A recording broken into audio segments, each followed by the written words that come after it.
अय्या जी। साधु साधु साधु। जी, समृद्धि जी। जी अय्या जी। अ, अय्या जी, धम्म देशना सुन के बहुत अच्छा लगता। असल में हम पुस्तकें नहीं पढ़ पाते समय के कारण, पर धम्म देशना सुनते हैं तो ऐसा लगता है कि वो पूरा टॉपिक समझ में आ गया। तो ये जी। जो परित्ति धम्म की जो यहाँ देशना चलती हैं, तो हम हम्म। यूट्यूब में देख लेते। तो हाँ हाँ। मतलब हम इस ग्रुप में जुड़ना चाहते कि ताकि भगवान के वचन सुनने को मिले। तो मैंने जो आपको लिंक भेजा है ना, जी। आपके पास में लिंक आया होगा उपासिका ग्रुप में। तो जी। उसमें व्हाट्सएप का भी लिंक दिया हुआ है। आप उस व्हाट्सएप पे क्लिक करके आप इनके ग्रुप में ज्वाइन कर सकते हैं व्हाट्सएप पर।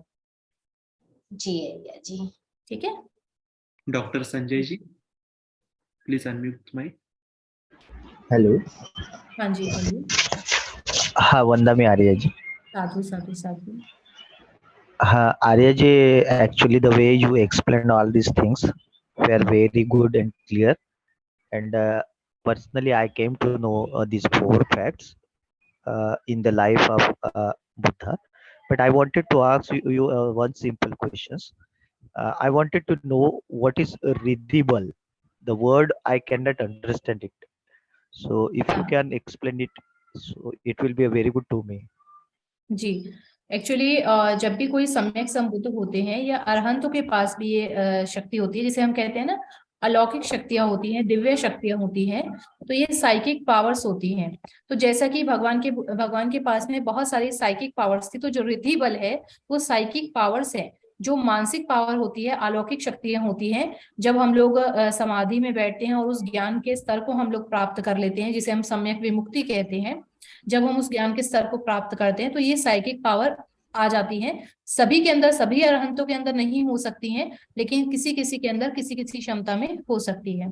तो भगवान के अंदर, जो भगवान के पास में जो साइकिक पावर्स थी, वो साइकिक पावर्स कुछ इस तरीके की थी कि ऐसा कहा जाता है कि जैसे भगवान देशना देते थे।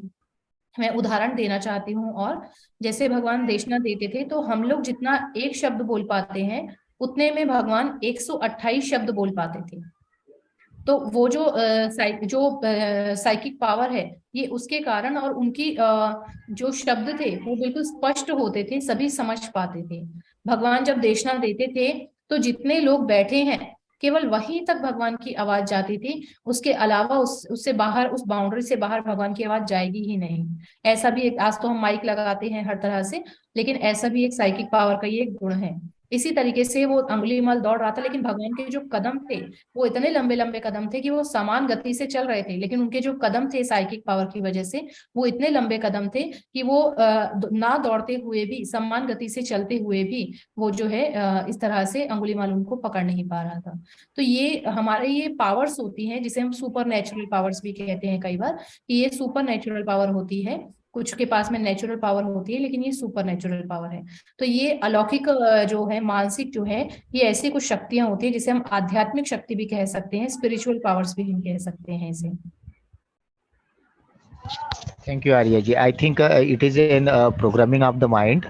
Today's Yes, it is. many Yes, of yes, the it is a people use programming it. of mind. Yes, yes, yes. Okay, thank you very much, okay Arya okay, ji. साधु साधु साधु। अचल गेदाम। आंचल गेडाम। वंदना में अय्या जी। साधु साधु। हेलो जी। अय्या जी, मुझे ये पूछना था कि महाराज क्यों नहीं चाहते थे कि भगवान बुद्ध सम्यक संबुद्ध बने। हाँ, देखिए, भगवान ने जो अस्तित्व की 31 भूमियां बताई हैं, उन 31 भूमियों में 6 देव भूमि है, जिसमें से जो छठी देवभूमि है, जिसमें मार देवता ही निवास करते हैं। और उनका ये कर्तव्य होता है, उनका ड्यूटी होती है कि वो किसी भी व्यक्ति को एक तो बुद्धत्व प्राप्ति से रोके।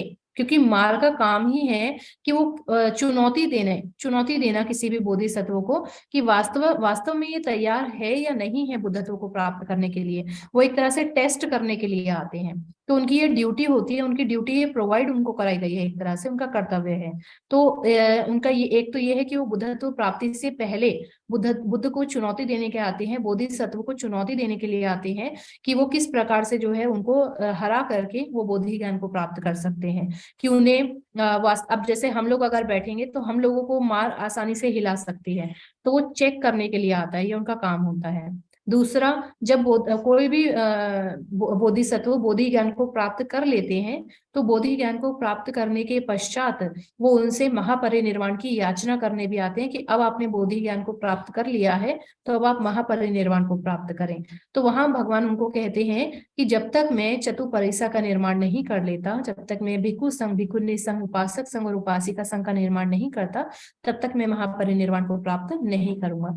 तो ये मार्ग को वो वचन देते हैं। तो ये कुछ ड्यूटीज प्रोवाइड की गई है, एक तरह से उनका कर्तव्य है ये करना, कि वो जब तक चुनौती बुद्ध को नहीं देंगे और बुद्ध को ये पता नहीं चलेगा कि मैं वास्तव में मार पर विजय प्राप्त कर सकता हूँ, या मैं अपनी पारमिताओं का, जो उन्होंने पारमिताएं पूरी की है, उसका प्रयोग वो कहाँ करेंगे। अपनी पारमिताओं का प्रयोग वो मार को हराने के लिए करते हैं। तो जब तक मार आएगी नहीं तो अपनी पारमिताओं का प्रयोग भी कहाँ कर पाएंगे। तो एक तरह से उनको, उनका काम है ये करना। मतलब उनका ये इंटेंशनली नहीं रहता कि उनको रोकना ही रोकना है, लेकिन उन्हें एक चुनौती देनी होती है। Ajinkya ji, please unmute mic. वंदामी अय्या जी। साधु साधु साधु। अय्या जी, मेरी वाइफ का एक क्वेश्चन था। जी। मेरी वाइफ 5 मंथ प्रेग्नेंट है। ओके।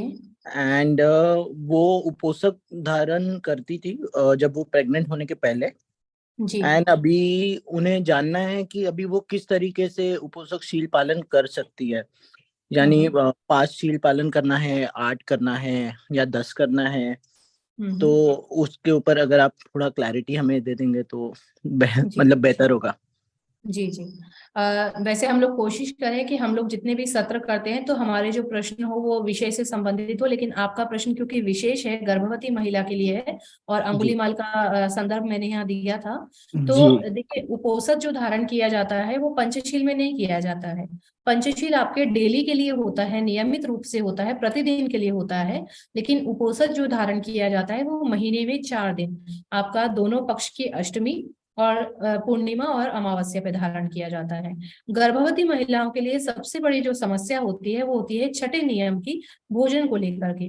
लेकिन भगवान ने यहाँ पर हमें मध्यम मार्ग दिया है, भगवान ने अति का मार्ग हमें कहीं भी नहीं दिया है। भगवान ने कहा है कि यदि महिला गर्भवती है या रोगी है, अगर कोई भी उपासिका है वो उपोषण धारण करना चाहती है, वो गर्भवती है या फिर वो रोगी है या फिर वो यात्रा में है, ये 3 ऐसी परिस्थितियां हैं जिसमें आप शाम के समय भी जितना आपको लगता है आप भोजन ग्रहण कर सकते हैं, या अल्पाहार जो भी आपको उपयुक्त लगता है जिससे आपकी भूख की वेदना शांत हो वो आप ग्रहण कर सकते हैं। तो उनको बताइए कि महीने में 4 दिन वो उपोषण धारण करें। उपोषण धारण करने में हमें 8 शीलों का पालन करना होता है, लेकिन हमारा जो मानसिक स्तर है वो हमें केवल एक ही शील पर संकुचित कर देता है कि भोजन। तो हम भोजन बहुत छोटा नियम है, उसके अलावा जो 5 बड़े नियम है कि उनको द्वेष चित्त से नहीं रखना है। जिस दिन वो उपोषण धारण करें वो अपने चित्त को द्वेष रहित रखें, मैत्री करने का प्रयास करें ज्यादा से ज्यादा, दूसरे शील का पालन करें तो वो अपने चित्त में लोभ उत्पन्न ना करें, उसकी जगह पर वो दान देने का प्रयास करें। तीसरा जो शील है ब्रह्मचर्या का, ब्रह्मचर्या को पालन करें अच्छे से, ब्रह्मचर्या का शील ना तोड़ें, बल्कि अपने शरीर को ध्यान साधना से और धम्म श्रवण करके अपने शरीर को पवित्र और वासनाओं से दूर करने का प्रयास करें। चौथा, वो सत्य बोले, झूठ ना बोले, सत्य बोले। 5वां, वो किसी भी प्रकार के नशीले पदार्थ का सेवन ना करें, बल्कि पूर्ण होश में रह करके वो अपना उपोषण धारण करें। विकाल भोजन का है तो वो दिन में भोजन करें, शाम के समय, क्योंकि गर्भवती हैं तो शाम के समय वो जितना हो सके, जितना उनको जरूरत है, लोभ के कारण भोजन ना करें, लेकिन केवल और केवल जरूरत के हिसाब से, आवश्यकता के हिसाब से, भूख की वेदना को शांत करने के लिए वो भोजन ग्रहण कर सकती हैं। लेकिन उसमें कहीं भी लोभ नहीं होना चाहिए, रस नहीं होना चाहिए कि आज स्वादिष्ट भोजन बना है तो मैं खा ही लेती हूँ, चाहे भूख लगे हो या ना लगी हो। बाकी 7वां शील है कि उस दिन वो किसी भी प्रकार का नाच गाना बजाना ना करे और ना ही देखे। वो किसी भी प्रकार का माला गंध विलेपन, किसी भी प्रकार का श्रृंगार करना या किसी भी प्रकार से परफ्यूम इत्र लगाना या मेकअप करना, वो सब ना करें वो उस दिन किसी भी तरह से। और कोशिश करें कि वो नीचे ही आसन पर सोए। अगर गर्भवती है, कठिनाई है नीचे सोने में, तो वो बेड पर सो सकती हैं, लेकिन विलासितापूर्ण बेड ना हो, और इस चीज का वो ध्यान रखें। तो ये 8 शील हमें पालन करने होते हैं, और इन 8 शीलों को पालन करने का जो मुख्य उद्देश्य है वो है अपने चित्त को उस दिन, उपोषण धारण वाले दिन, पूरी तरीके से लोभ द्वेष मोह से मुक्त करके, ज्यादा से ज्यादा मैत्री का अभ्यास करके, ज्यादा से ज्यादा धम्म श्रवण का अभ्यास करके, ध्यान साधना का अभ्यास करके, दान पुण्य करके अपने शरीर को, अपने मन को, अपनी काया को, वाणी को संयमित रखना। ये हमारा उपोषण का मूल उद्देश्य होना चाहिए। तो अगर वो उपोषण धारण करना चाहती हैं, कोई आपत्ति नहीं है, आराम से उपोषण धारण करे महीने के 4 दिन। और सिर्फ भोजन का अगर समस्या है तो बिल्कुल भोजन कर सकती है, भगवान ने हमें मध्य मार्ग दिया है। Thank you so much Ayya जी। वो 7 शीलों का पालन करती है। हमें से वो 8वें शील का संकोच था, इसलिए हमने आपको पूछ नहीं लिया नहीं, था। बिल्कुल कर सकते हैं, भगवान ने मध्य मार्ग दिया है। भिक्षु के लिए भी भगवान ने मध्य मार्ग दिया है।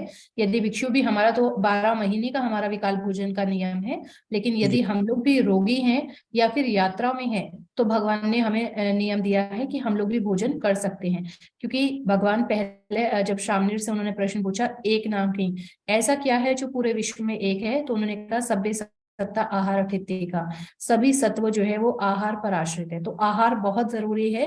तो आप अगर भूखे पेट हैं और आपको लग रहा है कि मैं धम्म श्रवण कर सकता हूं, तो ऐसा संभव नहीं है। तो इसलिए आप विकाल भोजन का नियम भी पालन कर रहे हैं। बेशक शाम को भोजन कर रहे हैं, लेकिन फिर भी विकाल भोजन का नियम पालन कर रहे हैं, क्योंकि वो भोजन आप किसी भी प्रकार के लोभ के लिए नहीं ग्रहण कर रहे हैं। तो वो कहीं भी आपका शील नहीं टूटता है। जी thank you so much Ayya ji, thank you so much. Ayya ji, एक चैट बॉक्स में मैसेज है आपू जी का। डज इट जी। Manager is the Mara for employees in real world Ayya ji? मारा मैनेजर नहीं है अभी। हम कह सकते हैं कि मारा जो है वो हमें मैनेजर बनने का प्रयास करता है। ये हमारे ऊपर डिपेंड करता है कि हम उसे मैनेजर बनने देते हैं कि नहीं बनने देते। अगर हमने उसे अपने ऊपर हावी होने दिया और उसके अकॉर्डिंग हम लोग काम कर रहे हैं, मार हमें कह रही है कि हम कोई गलत काम करें और हमने वो गलत काम कर दिया, इट मीन्स कि वो हमारा मैनेजर बन गया। But if we are not letting him to do that, it means we are not allowing him to do that. So it means he is not the manager of our mind in the real world. तो हमारे ऊपर निर्भर करता है, it completely depends on us. साधु साधु साधु। एक रोहित जी का question है, इस सत्य के प्रताप से मेरा कल्याण हो, ऐसे खुद के लिए जयमंगल अट्ठगाथा कहते वक्त पाली भाषा में कह सकते हैं क्या?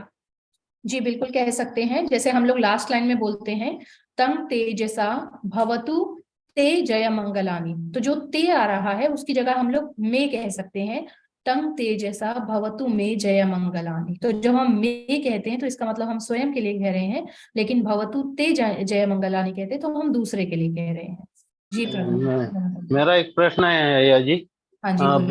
बीमार आदमी है, उपोषण पालन 4 करना है आपने बोला महीने में, अगर कर सकते हैं, लेकिन सब मेडिसिन लेना पड़ता है, तो can I give the excuse on that taking the medicine on evening time? Yes of course, I just told you that. मैंने अभी आपको बताया, आप सभी को बताया that if you are having a disease, if you are ill or you are sick, then you can take some food and then you can take your medicines. Then second, probably we can't sleep on the ground. That's okay.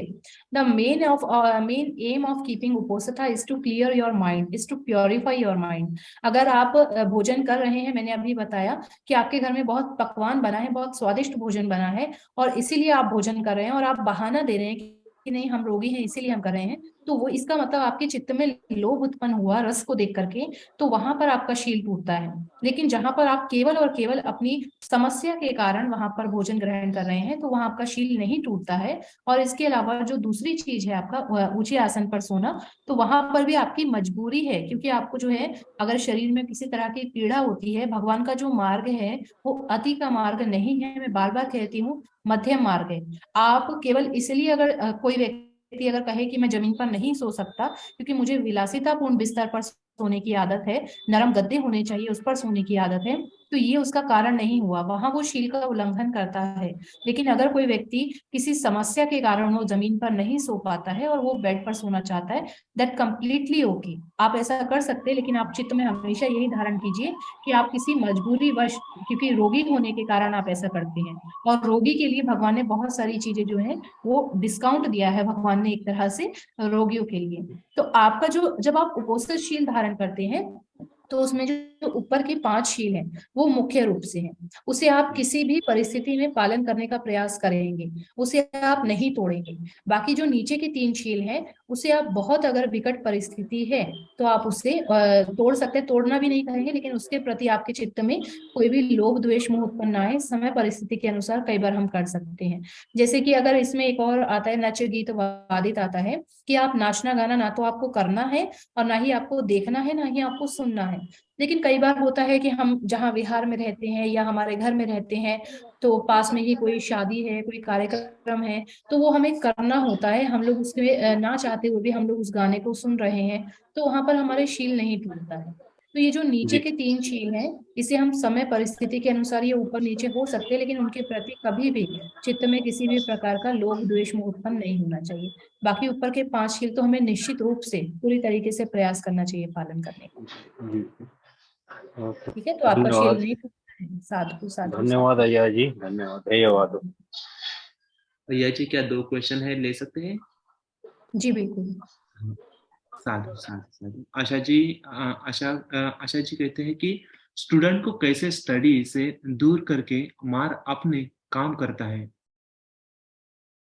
Student का depend करता है कि student किस माहौल में रहता है। तो मार जो है वो विचारों की मार होती है यहाँ पर, ये उस मार से अलग है। हम लोग हमेशा जो है विचारों की मार को ही हम मार समझते हैं, लेकिन ये उस मार से अलग है जिसे भगवान ने परेशान किया, भगवान को जिसने परेशान किया था। तो ये मार जो हमारे विचारों की मार है, तो ये मार अपना काम करता है। अलग अलग तरह के विचार स्टूडेंट्स के मन में आते हैं। अगर कोई बहुत कॉम्पिटिटिव टाइप का है तो उसे हमेशा ऐसा लगेगा कि मैं फेल ना हो जाऊं या मेरे किसी दूसरे विद्यार्थी से कम नंबर ना आए। तो यहाँ पर हमें स्टूडेंट्स को समझाना चाहिए कि वो हमेशा शांति और धैर्य बनाकर रखें। साथ में ध्यान साधना का अभ्यास, आनापान जरूर करिए, क्योंकि आनापान से आपकी मेमोरी शार्प होती है और बच्चों को पढ़ाई में बहुत मदद मिलती है। जो उनका मन है वो एकाग्र होता है। तो मार कई तरह से उनके सर पर हावी हो सकती है। घर में अगर तनाव का माहौल है तो वो घर के बारे में हमेशा सोचता रहेगा तो पढ़ाई नहीं कर पाएगा। दोस्तों में अगर कोई इस तरह का माहौल है जहां उसे हमेशा अच्छा लगता हो, तो हो सकता है वहां पर उसका मन हमेशा रमा रहेगा। तो राग द्वेष उत्पन्न करने वाले विचार हमेशा आते हैं सभी के मन में, केवल स्टूडेंट नहीं, सभी के मन में राग द्वेष मोह, लोभ द्वेष मोह के विचार हमेशा आते हैं। और उसको जो कंट्रोल करने का है वो हम खैर अभिधम्मा हम लोग पढ़ रहे हैं, तो उसमें भी हम जान रहे हैं कि प्रैक्टिकली हम कैसे उसे कंट्रोल कर सकते हैं। इसके साथ साथ में हम लोग आनापान स्टूडेंट्स के लिए जो है वो आनापान आप उनको बताइए कि वो जो है उसको कंट्रोल कर पाएंगे। अगर एकाग्र मन करेंगे, श्वास पर ध्यान लगाएंगे, तो धीरे धीरे वो इस मार्ग पर विजय प्राप्त कर सकते हैं। Last question Anita ji please जी माइक। ठीक है अजय जी, अभी हम बुद्ध धम्म संघ को क्षमा याचना करके पुण्यानुमोदन याचना करता हूँ, आप पुण्यानुमोदन दीजिए। जी, ठीक है सभी का बहुत बहुत साधुवाद। सभी ने जिज्ञासावश प्रश्न भी पूछे और विषय से संबंधित प्रश्न पूछे, तो ये भी अच्छा लगा कि हम लोग अगर हमारा मन एकाग्र है, हमारा वर्तमान में हमारा ध्यान है, तो हम विषय पर ही प्रश्न पूछेंगे। नहीं तो होता क्या है कि हम लोग विषय को सुन रहे हैं लेकिन हमारे प्रश्न अलग से बुनते जा रहे हैं। तो हम लोग कोशिश करें कि हम लोग विषय के बारे में पूछे, ताकि हमारा जो कॉन्सेप्ट है, जो हमारे मन में जटिलताएं हैं, जो गांठें बंदी हैं, वो सरल होती जाएं, सुलझती जाएं। तो आप सभी ने बड़ा ही ध्यान पूर्वक आज की धम्म देशना को सुना। इस धम्म से, भगवान बुद्ध के इन गुणों से, दान आदि धर्म का गुण मैत्री रूपी जल की वर्षा का गुण, साथ ही साथ रिद्धि बल का गुण, और इसके अलावा भगवान बुद्ध का जो संयम और धैर्य का गुण है, इन सभी गुणों से आप सभी का मंगल हो, ऐसी मंगल कामना करती हूँ। सभी का चित्त प्रज्ञावान हो और साथ ही साथ महाकुशल चित्त जागृत हो, जिससे सभी के चित्त में हमेशा सुखद अनुभूति का उत्पन्न हो। सोमनस सहगतं ज्ञान संपयुतं असंखारिकं कामावचरं महाकुशल चित्तं। सोमनस सहगतं ज्ञान संपयुतं ससंखारिकं कामावचरं महाकुशल चित्तं। उपेक्षा सहगतं ज्ञान संपयुतं असंखारिकं कामावचरं महाकुशल चित्तं। उपेक्षा सहगतं ज्ञान संपयुतं ससंखारिकं कामावचरं महाकुशल चित्तं। साधु साधु साधु। साधु साधु साधु। कायेन वाचा चित्तेन प्रमादेन मया कतं अच्छयं खमामि अय्ये भूरि पय्या तथागत। कायेन वाचा चित्तेन प्रमादेन मया कतं अच्छयं खमामि धम्म सन्दिठिक अकालिक। कायेन वाचा चित्तेन प्रमादेन मया कतं अच्छयं खमामि संघ पुण्यं खेतं अनुत्तर। साधु साधु साधु साधु। साधु